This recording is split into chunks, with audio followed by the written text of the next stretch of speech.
Hi, I'm Kevin. I'm the leader. I'm the I'm the CEO and creative director of Chromosphere, which is a small animation studio in LA that I founded in 2016, and we've been doing Unreal since around 2020. And we've got some of our awesome team members here who've been really instrumental in figuring out our real-time process at the studio. Teresa, I don't know if you want to say hi. You're muted, I'm Teresa. muted, of course. Hi, I'm Teresa. I'm the technical art director for Chromosphere.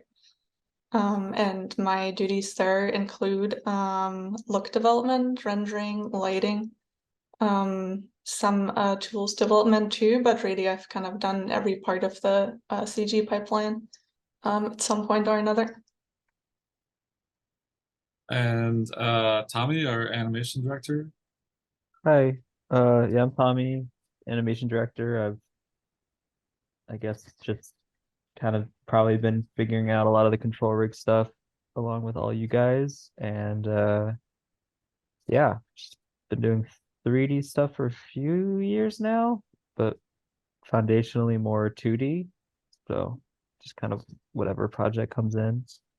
So yeah. And Lauren, who's our amazing rigging artist and animator. She's in there. Hey, I'm Lauren. Yeah, so at Chromosphere, I handle a lot of the character rigging for our recent Unreal episodes. And then when I'm not rigging, I put on my animator hat and get to work with Tommy. Cool. So we've got a little presentation which we'll share to kind of give you an overview of um, what we've been doing in Unreal.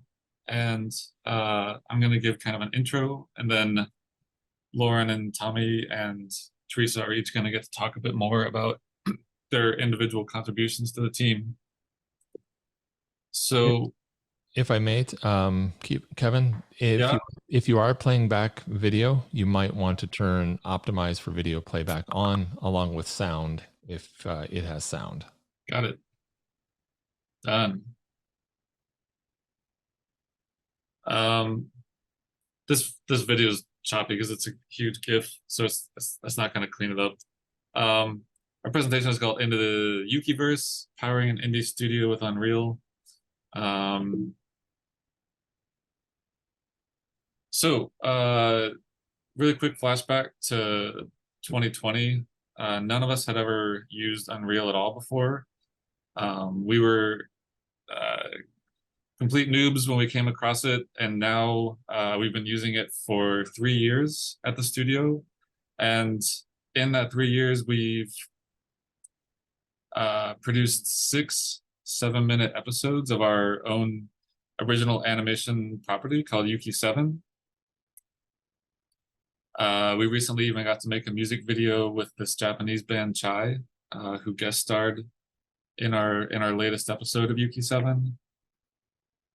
We even tried building a Yuki 7 world in Fortnite in the UEFN early access.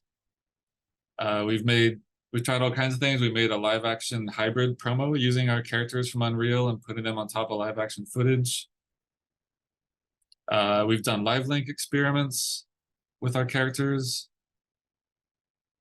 We've managed to build up a little social media following for this whole character in this world over the past 3 years, and built an amazing little fan community who's done all this great fan art. And we've done this all with a really small team of people around the world. I know this looks kind of like a lot of people, but this is this is like everyone who worked on the project over the first 2 years, including voices and sound and music and everything. So pretty small for like a regular animation production. So how did that all happen? If we go back a lot further in time to around 2009, to the kind of early genesis of what would become our studio, I used to make little films like this one with my friend Stefan Codel, who's this amazing compositor, After Effects artist from France. And we collaborated on making these early short films. They were kind of like mini trailers with this character I'd come up with, Yuki 7. And it was kind of how we built the style and brand of the studio and how we started to work with motion graphics over the next decade or so. So by 2018, we had started Chromosphere, and we were by this point really interested in pushing the boundaries of 2D, 3D hybrid animation styles, which was something we were kind of coming to specialize in. But we wanted to work on a project that would really allow us to just stretch as far as we wanted and do whatever crazy things we came up with and wanted to try out.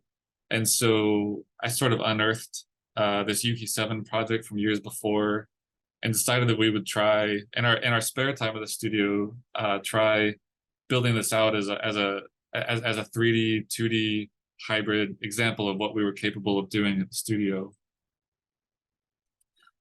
So at this time, our studio process revolved completely around moving from Maya to After Effects. So we would create all of our 3D scenes in Maya, and then do a really extensive rendering process to get all the passes we need with like the diffuse colors and the lighting and global illumination and Z-depth and all that stuff. And then by hand, assemble and reconfigure all of those things in After Effects, which was the process that my friend Stefan really specialized in. And so he kind of developed this early look for the Yuki 7 project using that process. But I should mention it was taking a really long time, partly because this process was just a bit slow and laborious, and also we were just trying to do all this in our spare time. We didn't have any kind of funding to do it whatsoever, and so we were trying to squeeze it in between other projects. And yeah, by the time we reached 2020 or so, I think we were maybe a bit less than halfway through the episodes we were originally planning to make when we found out about Unreal and the Epic Mega Grants. And so, to be honest, when I first heard about it, I was like, I don't know, like we've already kind of built this whole process around working in Maya and After Effects, and we're getting this look that I think is really what we want. And the idea of transferring all of that over to Unreal at first didn't sound too appealing. But we're always down to like play around and experiment with stuff at the studio, so we gave it a shot. And I think we had a lot of questions going in, like namely, I mean, some of the earliest simple questions we had were like, are we going to be able to use stepped animation like we do on all of our projects, like animating on 2s or 3s or whatever we want to do? And so we started going through a series of initial tests of like seeing, can we transfer our animation over successfully, which we could. And then we decided we would set up this quick little scene where I had this idea for a third episode that I thought we could sort of add on if we were able to get this Unreal process to work, to add on to the initial episodes we were going to make. And so we devised this little proof of concept test where Yuki and her friends are in this boat in the middle of a big chase, and with Teresa and Tommy and the rest of our team, we put together this little test shot to kind of just prove out this case of whether this was a viable thing to look into. And we were pretty psyched about the results. Like we got this boat moving and we got kind of a stylized look to it and everything. And so from that point on, we kind of were like, let's see what else we can do. And so we dived in and started looking at how much further we could go with this look. Stefan came in and did some quick tests to see like, well, you know, here's how I would push this look if I was in After Effects, and then it would go back to Teresa, and she would play with things on her end and see what she could do to kind of keep building on it. And so we kind of just started this process of evolving and getting to know more about working in Unreal, and then eventually finished this entire what became our third episode of the project, which was rendered entirely out of Unreal. But at this time, we were doing all of the animation in Maya, and then bringing it into Unreal and doing effects and rendering and final look stuff in Engine. And then our next Mega Grant project was Mall Stories, which is a film we did with my wife, Elizabeth Ito. And this one had a bit of a different look to it, where A lot of it was inspired by a show that my wife also made called City of Ghosts on Netflix, where we wanted to make kind of a realistic background and put some really stylized cartoony characters on top of it. So this was again just kind of pushing, seeing what else we could do look wise, and also getting more familiar with the engine as we went along, and then that set up the stage for our most recent project, which is an entire it's about a 27-minute new series of Yuki 7 episodes, which we've done entirely in Unreal 5, and now we're doing all of the animation in engine. We're even doing a lot of the story in engine by just kind of going in and laying it out based on like rough thumbnail boards and stuff that we've done. So we're really like, we've really bought in fully to this process, and are really finding that it's bringing a lot of advantages to our studio. Being a pretty small kind of boutique studio, it's offering a lot of advantages for us and allowing us to do things in 3D that didn't really seem possible previously. So that brings me to a project I wanted to introduce, which is sort of a bonus short film that we've done just this year. I think we started around February or March and finished a few months ago. But we wanted to do a film that was essentially like kind of a love letter to this process of working in Unreal that we've come to know over the past few years. It was really fun, really experimental, and allowed us to push even further on a lot of things we've been wanting to try in Unreal. And so I'm going to play the film and then talk a little bit more about it before introducing the rest of the team again.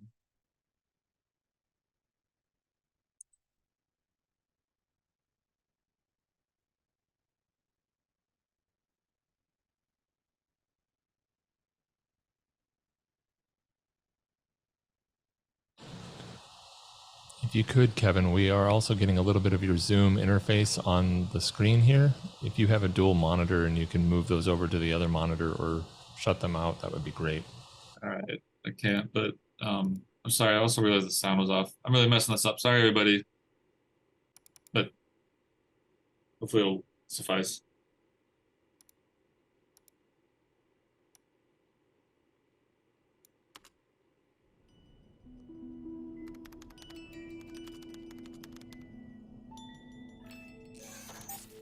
Good morning, Yuki. Are you ready for your simulation training?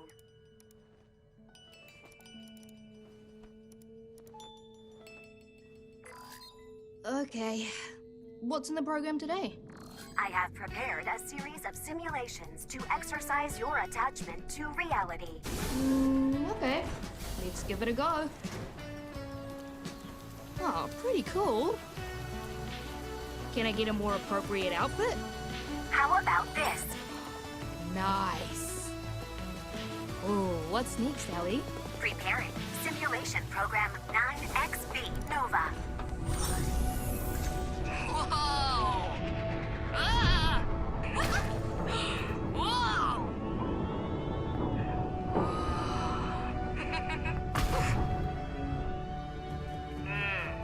Where to now? Let's try program 618 Alpha Daisy. Awesome!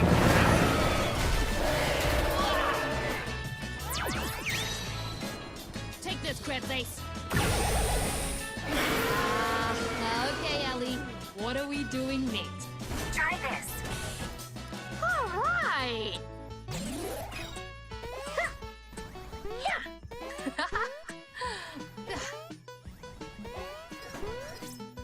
Where to now? Is there a place with other people and smoothies? Sure. Oh, wow. Is that a strawberry Jennifer?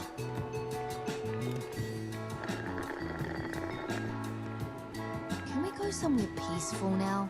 Good idea.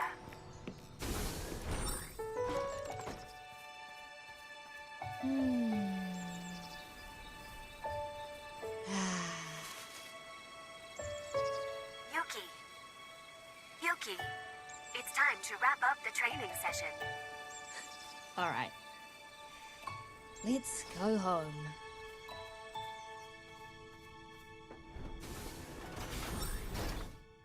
Thanks, Ellie.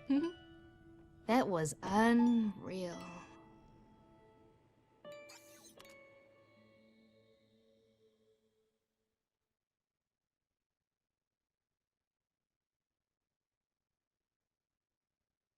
So you can see a little bit of the set we used for that at the end of it. You guys are actually, I think, the first people outside of our studio to see that. We're going to be showing it at the Unreal Fest next month and then putting it online after that. We can talk more about it later, but I just wanted to mention this film was almost completely improvised in Unreal. I had this really rough idea that I had been talking over with our executive producer about just the process we had been discovering working in Unreal and how fun it was. Even like buying assets from the store, playing with different looks, all these things that were like never really a possibility or never crossed my mind before working in Unreal. And I wanted to do a film about that. And then we just started playing around with designs and building this thing out in Unreal. This is a quick little view that shows on the left. So I did the layout for this in Unreal 5, and you can see what the layout looked like over on the left. And then over on the right, once our whole team worked on it, it was all animated and beautiful and everything. So yeah, I'm going to pass over to Lauren now to talk about rigging in Unreal. Thank you. Hey again, I'm Lauren. So as I introduced myself a bit ago, but just to do it again, I handled all the character rigging for the Hotel Kolkata episodes and then later on Yuki's Daydream as well. And I was also working on the rigging and the animation in our previous episodes that were produced in Maya. So, and I had not worked before with a control rig. So my approach to tackling this challenge was to kind of think of it by answering two questions in this order. Firstly, I wanted to see, can we at least match or make something with the same range of motion and controls that we were used to previously? So can we at least match what the animators have been used to before to try and make this transition as smooth as possible? And then beyond that, can we then try and utilize some of the unique properties of the control rig and sequencer workflow to see if we can make the animation experience any better? So here's a quick comparison of the final rigs. We've got Maya on the left and Unreal on the right. And so yeah, it works. I mean, I would say topically, like working with the rig as an animator, everything about the controls and the rig feels very, very similar. It's pretty easy to get in there and start posing her. Additionally, well, we also had a bit of a character design change between these two projects, which you can see right away. We also, for the Unreal version of Yuki, we opted to store all of her costume changes within the same rig, and that's especially showcased in the Daydream short. So the instance of Yuki that you see in that short is the same asset the whole way through. The only addition is the spacesuit, which was a third-party asset, so that just gets plopped on top of her rig, but everything else is in the same control rig. So there were a few trade-offs that had to happen going from Maya to Unreal, mostly just the stuff that you would expect, like getting rid of deformers that weren't going to be compatible with the game engine. So anywhere that I had used a wire, a wrap, or a lattice, which was mostly on the costume pieces previously in Maya, had to be converted to just regular joint skinning or blend shapes. I think downside to that is that I do feel that there's a sort of a smoother interpolation that those deformers will give you sort of for free in Maya. And so I was just trying to be careful about my joint and control placement in those areas. Additionally, on her pupils, in Maya, we had worked with shrink wrap deformers for those. And so then going into Unreal, I converted those to textures, though I think that's in the next clip coming up here. But it worked pretty, but you can go back one slide, I'm sorry. Computer for pupils to textures. It worked pretty well. The downside of that was that then I had blend shapes on the eyes to create some of these eye expressions, and since then I had the pupil textures scaling along with that. So I ended up doing some counter animation kind of inside the rig to hide that, and I definitely would love to experiment with some different setups if I had to do something like that again. Okay, slide please. Oh, so that takes care of that first question. So now I'll get into my second thing that I wanted to dig into. I definitely think there's a few examples where I got to try out some sort of unique workflows in order to add things to the animator's experience.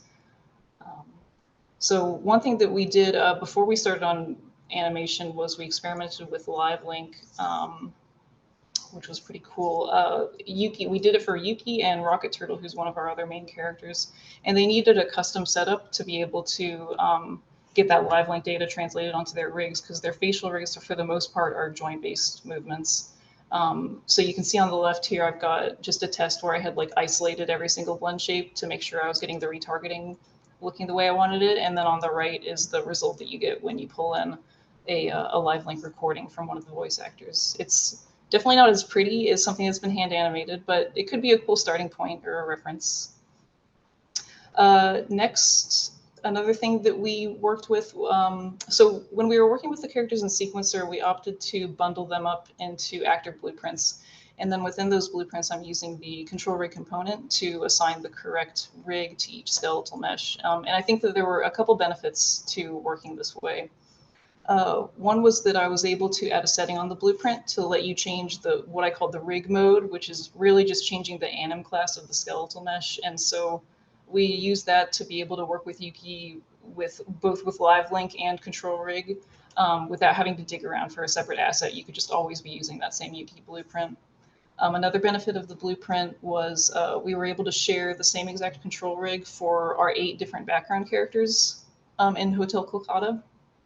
And that happens in the on pre-construction event right there.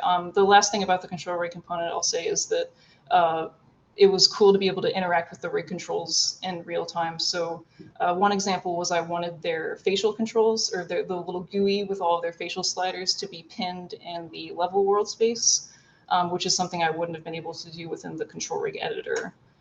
So that was really neat to be able to do with Blueprint. Next, there were a few, midway through production, we found a few more things that we wanted to add to the rigs. On the right side here, I've got these raptor bad guys. They have these guns as part of their costumes. And initially I had set up some space switching so that you could have the left hand be a child of the gun. But as we were animating, we were wondering if we could have the option to reverse that setup so we could have right and left-handed raptors.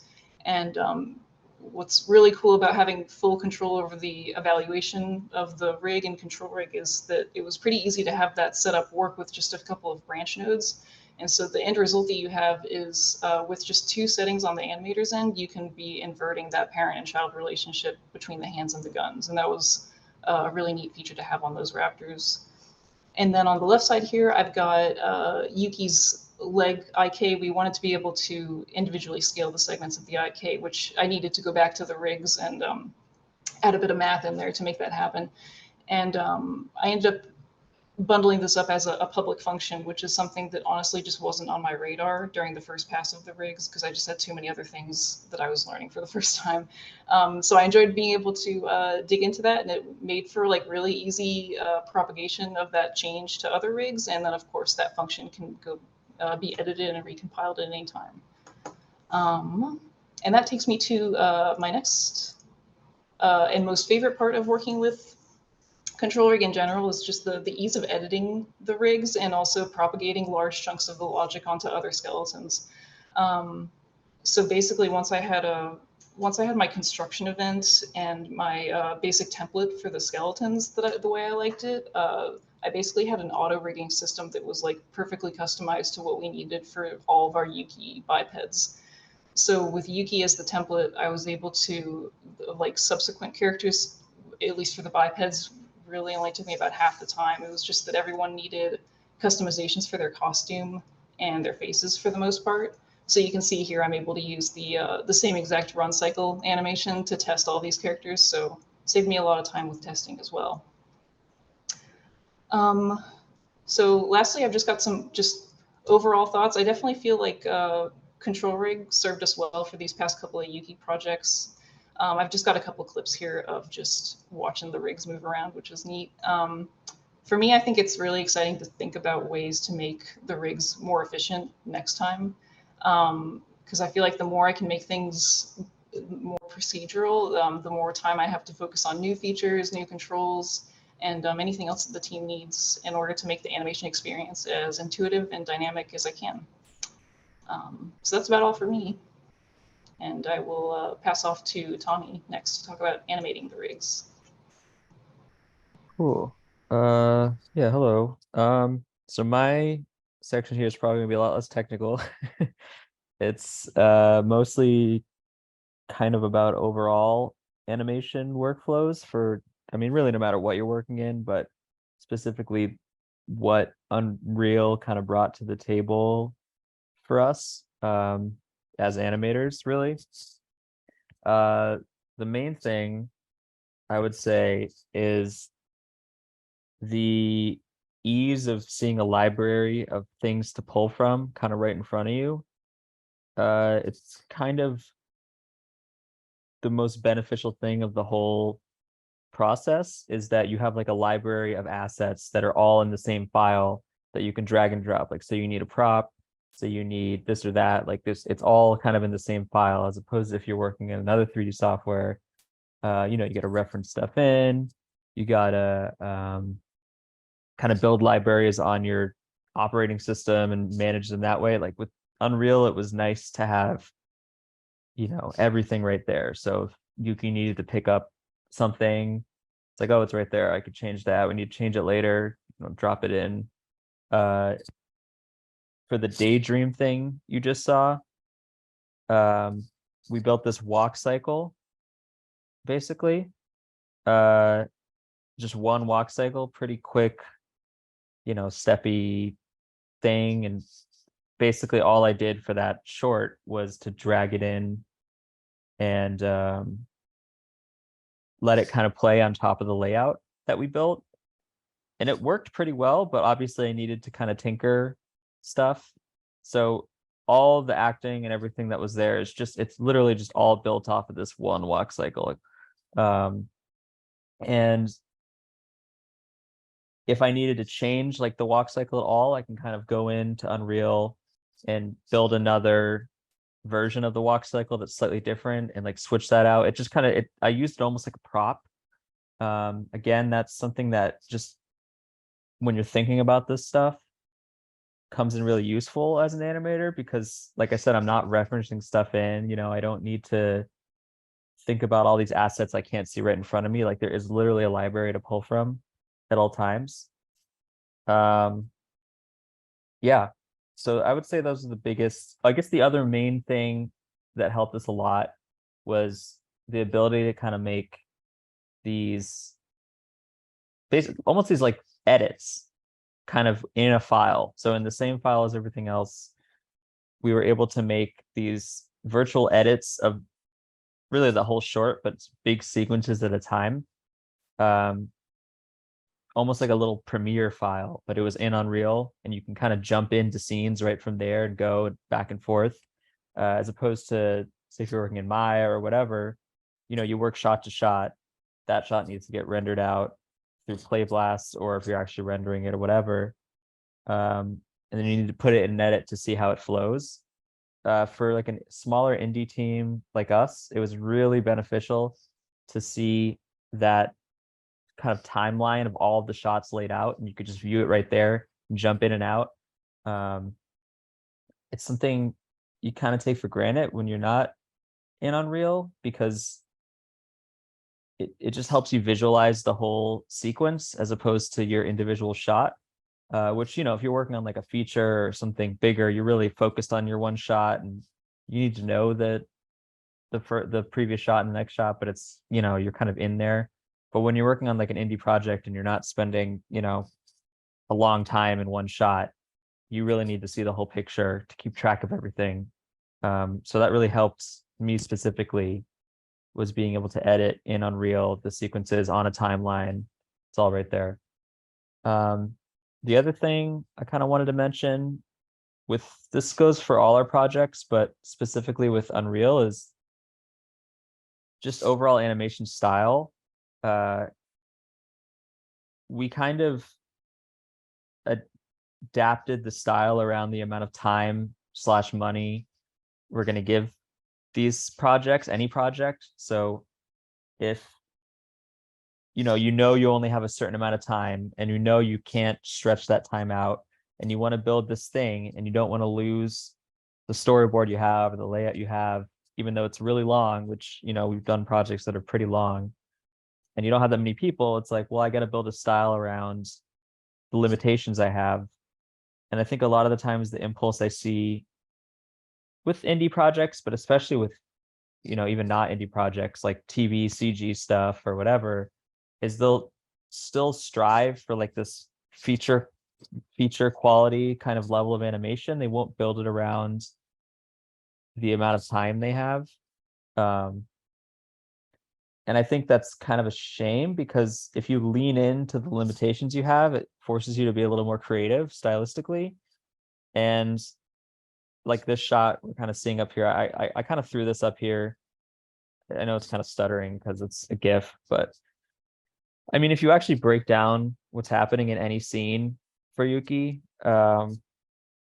it's really only a couple poses, like blocking pass, like pose, pose, pose, pose. And then a couple in betweens, like one or two in betweens to sell each pose. But if we had done a spline pass on this and gone into like finessing it, like one would have taken way too long. We wouldn't have been able to actually do a short in, you know, a couple months.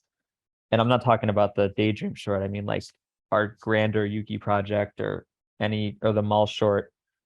You know, we have to kind of adapt the style to the limitations we have. So I think because we were able to, I guess what I'm trying to say is, because we were able to sort of have this stepped workflow, this very post-step workflow where there's a lot of keyframes and stuff on sixes and fives or whatever, it allowed the whole thing to see what's in front of us. And then we'd kind of go back in and be like, oh, we need to add more detail here, this or that. But a lot of the times, personally, I found that we didn't really need to add that much detail. Like the kind of blocking plus ended up working, and we can leave it at that. And it looked intentional. And I guess that's my whole point when animating in general, especially in an indie production, is to kind of focus on making things look intentional and not cheap, like a cheap version of something bigger. And yeah, I mean, that's kind of all I have to say. I don't know. I guess the main thing is you don't want to be like, you know, the spin-off for the direct to VHS Disney movies that didn't look as good as the regular Disney movie. You kind of want to adapt your style to the limitations that you have instead of pushing against it. And I think Unreal became the perfect tool for helping us do that, just because it allowed us to see the whole project at once, and we can kind of jump in and out and go scene to scene and see what we needed to add a little more to, what we could leave as just blocking, you know, very limited animation. And yeah, I don't know. That's pretty much all I have.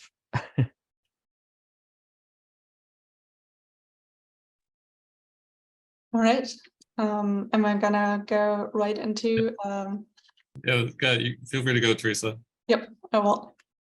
I'm gonna walk you through how we approach look dev for Yuki, and then expanding the pipeline for other projects. I also forgot on my intro, I actually did the Unreal Fellowship also in 2020. So that's when I learned Unreal, sort of same way as you guys. So hope you're having a good time with the fellowship. So for Yuki, our not too unambitious goal was to basically transfer our entire compositing process into Unreal Engine. This was for the third episode, and for the first two episodes, as Kevin was describing, we already had a established workflow that our lead compositor had crafted. And so our goal was to, as faithfully as we could, recreate as much of that as we could in Unreal Engine. So one thing we're doing a lot of is we are separating out the image into flat colors and lighting. And we're doing interesting things with the lighting, reapplying it using various patterns. and applying the lighting in different contrasts, doing custom blooms, etc. Here's a very lovingly crafted style sheet by Stefan Cadell on what patterns he uses. And these kinds of breakdowns from him were pretty useful and instrumental in adapting that style into real time. So when we first moved this into Unreal, the question for me was, how do we do any kind of compositing or stylized looks in Unreal at all? Because out of the box, Unreal is really excellent at handling photorealism. It does this very well. And if you're looking to take a more stylized approach, you can use the tools, but you're going to get a lot more custom with it. And so to emulate our process, we are going to need to extract information and turn it into passes, similar to how we would do this when we take Maya into After Effects. And so one of the bits of information that we're going to need access to is just different scene components. So we can have different artistic approaches to characters and backgrounds. It's okay for us if things don't look too coherent, because or if they don't look too photorealistically coherent, because we tend to be, as a studio, art direction first.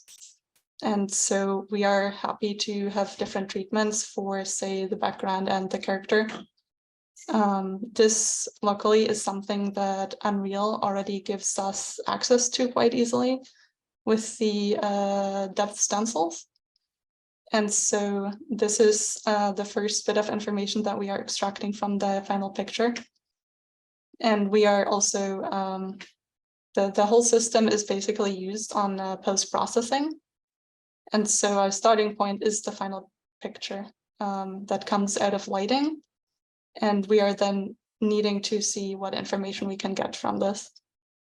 And so the first tricky thing we ran into is there isn't actually a lighting pass per se in Unreal that you can just sort of access in post-processing.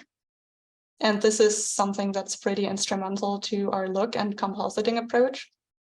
And so that took a little bit of development and trickery. But we realized that basically, if you have the final picture and you have your texture colors, which is something that post-processing is giving you access to. Next one. You can just take the texture colors out of the picture, dividing them out. And then what you end up with from there is basically a lighting pass. And there it is. And this is now emulating a lighting pass that we would get out of Maya, and that we would be able to do a whole lot of things with in compositing. And so really the post-processing materials, their first pass was built on top of this information. Because now from here on, we can take the lighting and we can reapply it to the pictures. And we can crunch it, stylize it, contrast it, remove it in various ways.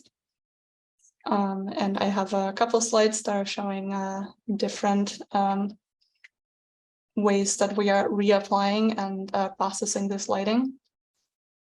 Basically, we can deconstruct the image and then we can put it back together to taste. We are applying the patterns here. We can change the colors.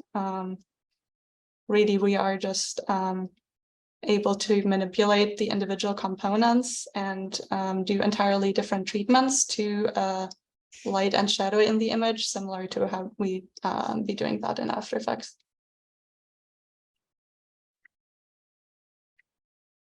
And you can see we're playing with some stylized trim lights here too. And we're also emulating the offset patterns by tweaking the UVs, same as we were in the traditional After Effects approach.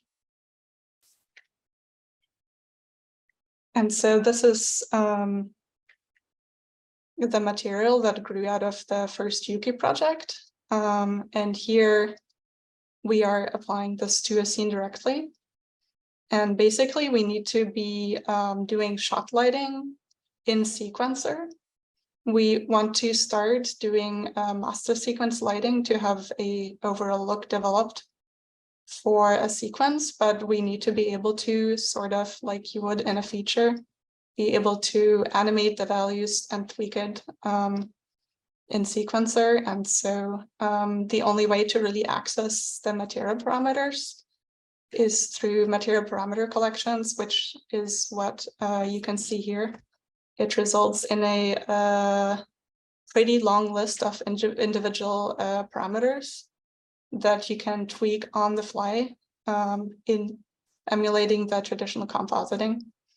And this is where I'd say the workflow really came together, in that we were able to do all these adjustments live to the picture and have our final output right there in front of us.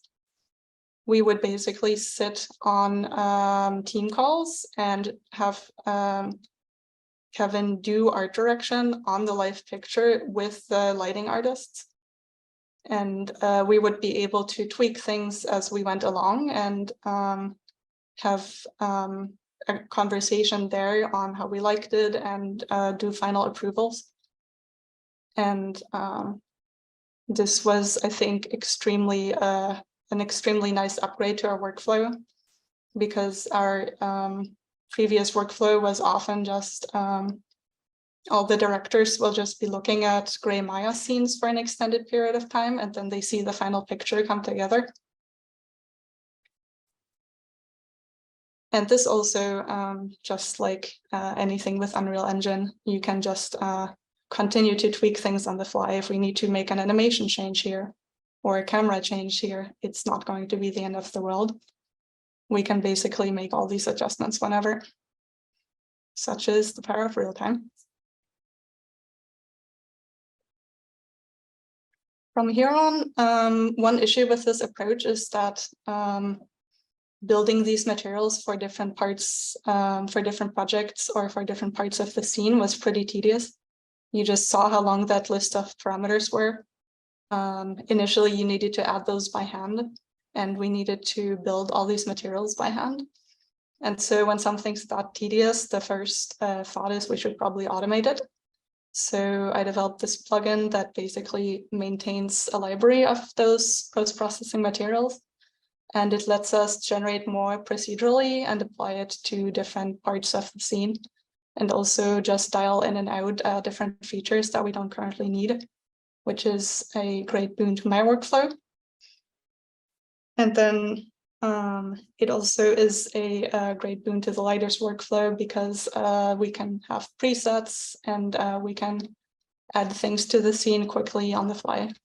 Here you can see one of those procedurally generated functions that the plugin is making. And the material parameter collections also that it's generating. And so from there, we basically started with developing just the one material and the one look for Yuki. But as we made different projects and experiments, the whole thing kind of grew into a fully featured compositing seat.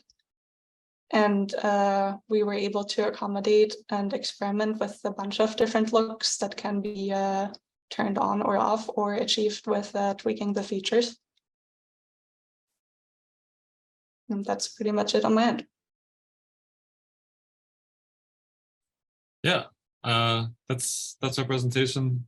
So we're happy to take some Q&A and whatever for the last few minutes here. Yeah, I think that would be great. I think that we do have some questions and some people who want to speak to you live. We'll go ahead and we'll start with some live questions. Liam? Let's see here. Yes, Liam, you should be able to talk now. Hi, can you hear me okay? Yep. Yep. Cool. So thanks for coming and talking to us. Like I said, it's super inspiring to see like I mean, I don't know exactly what size you guys' studio are.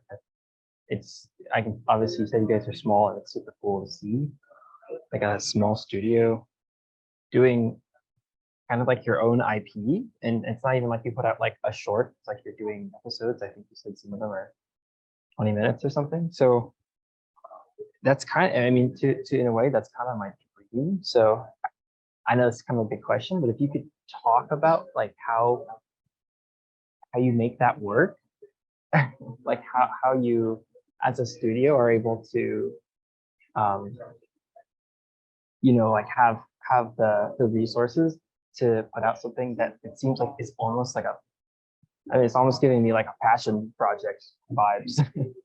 So I don't know if that question makes sense, but Oh yeah. Yeah, I mean the answer is like a lot of the stuff you've seen here. I mean, like initially it was like trying to work on it in our spare time between other projects.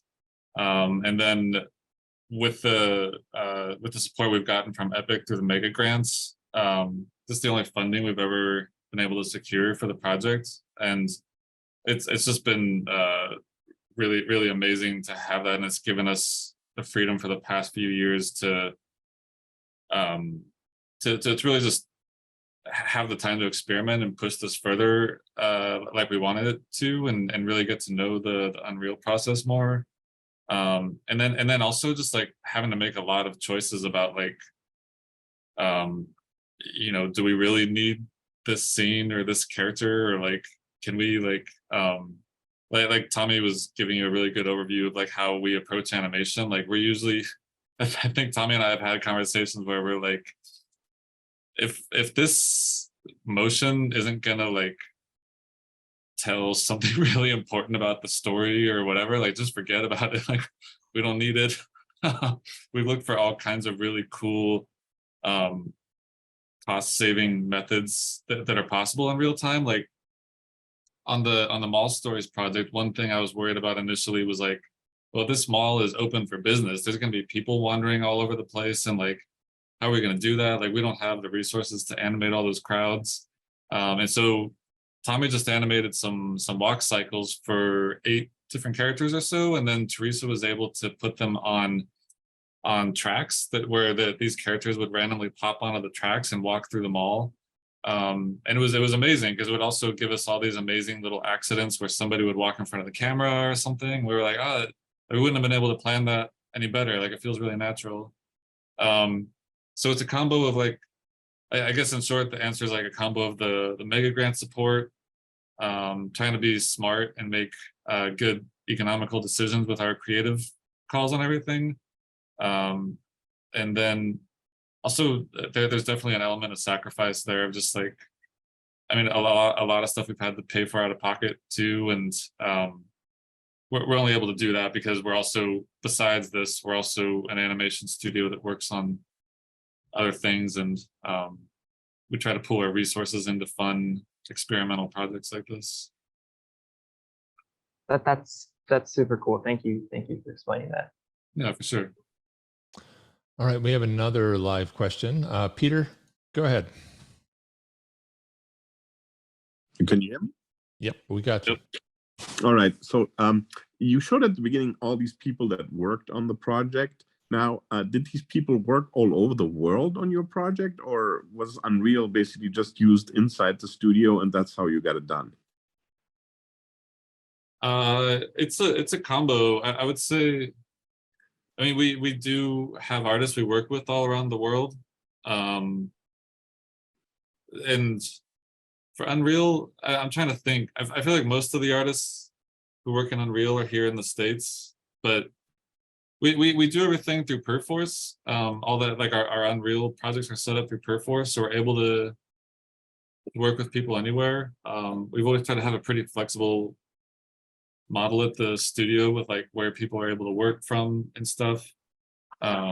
So yeah, it was a combo. It's usually like it usually works out to like roughly half are in California and the other half are somewhere else. So the secret source is Perforce for you, basically. I mean, otherwise this would not work, right? Oh yeah. For the Unreal stuff, we have to use Perforce. That's the only way we found to do it. Okay. And then the other question I had is, when you generated all those material parameter collections, did you do that with Python, or did you do that with C++, or did you just do it with blueprints? It's mostly blueprints with some C++ for programming some nodes that for some reason Blueprint doesn't give you native access to. Okay, but no Python. No Python, no. Okay, interesting.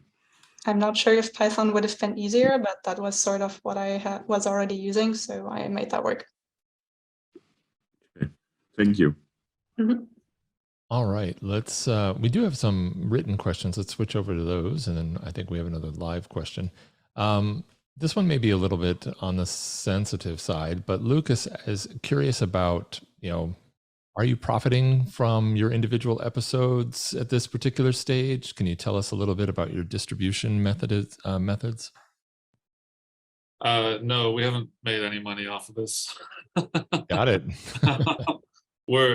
We're trying to figure out a way that we can that we can find some way of generating income through merchandise or like interactions with creating fan experiences that give a little bit of a deeper kind of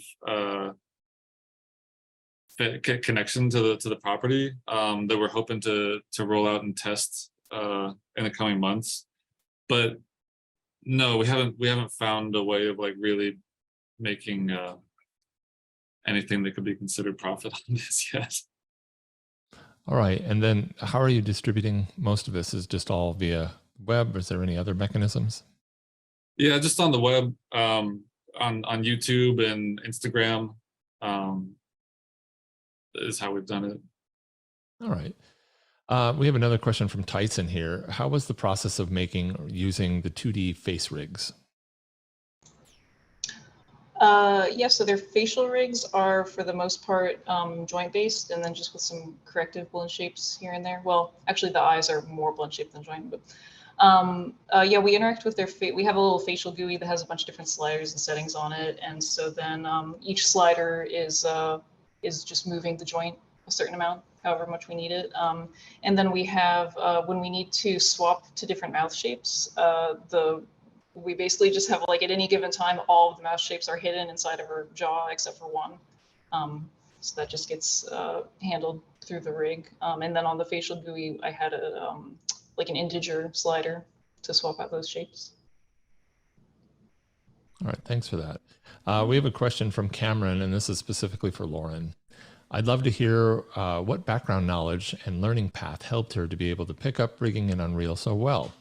Does she have any recommendations to become more adept in rigging, specifically in Unreal Engine? Mm-hmm.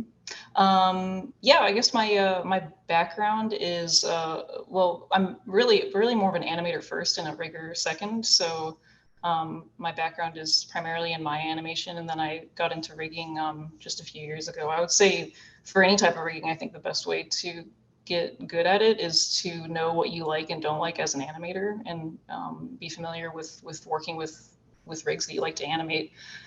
Specifically for Unreal, I would kind of say the same thing, like think of like notice what you like about certain control rigs in Unreal and dig in to see what's happening under the hood to make that functionality happen.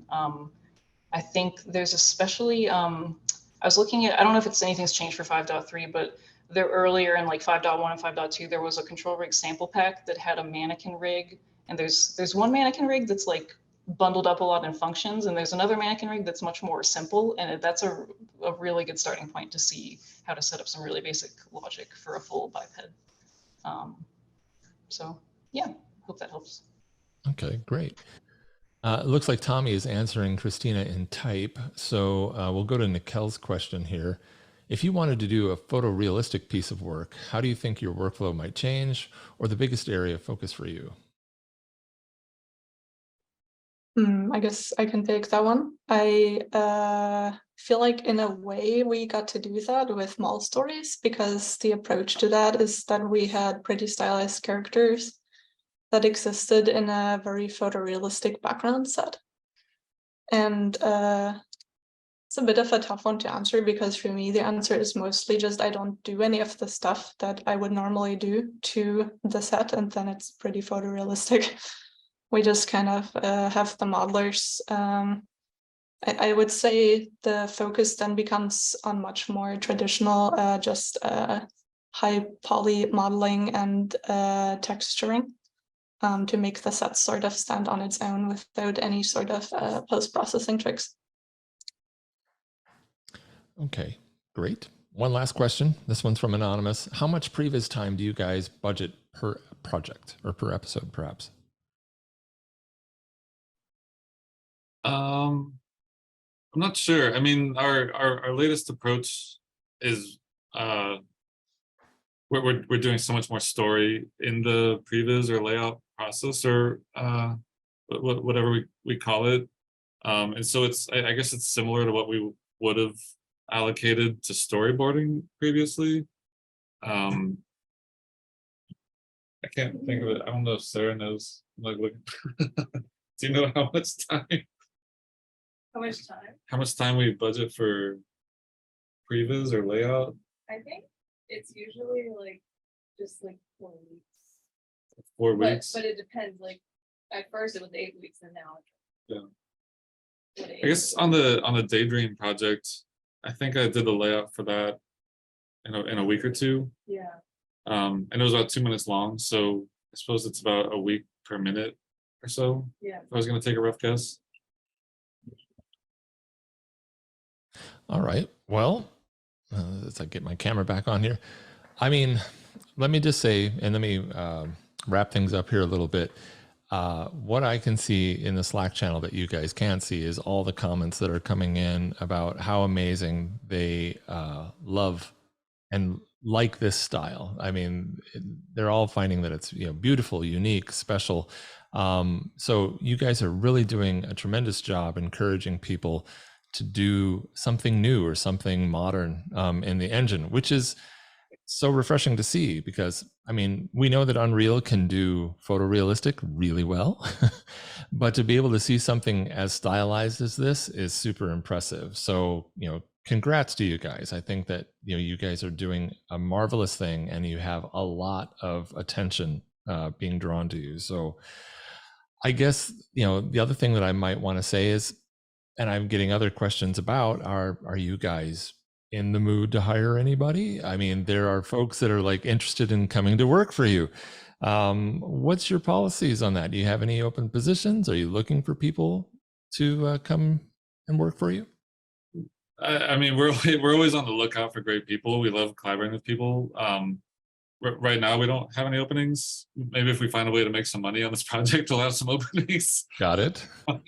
But yeah, I mean, we love this process. We're always my favorite thing that I didn't get to mention about working in Unreal is that it just feels like playing. It's the closest experience I've had since that film I was showing from 2009, where we were just playing around. We were like, oh, can we do this thing? Yeah, well, let's try this thing and that, and like we're just all playing, and that's what to me, that's the best thing Unreal's brought to us, is just this sense of play, being able to work together as a team and just like keep plussing what the next person has done, and it's just a joy. It's a really fun and very unexpected thing that I didn't imagine would come up with our studio, since we've kind of built our reputation being more of a 2D kind of studio, and this kind of just came up, and it's been a blast. Well, that really is great to hear. Thank you for that on behalf of Epic. So let's go ahead and wrap things up. Kevin, Lauren, Teresa, Tommy, so nice to have you here. Very inspiring. People love your work, and we're looking forward to seeing more for sure. Awesome. Thanks so much for having us. You're welcome, guys. Take care, and we'll talk to you all soon.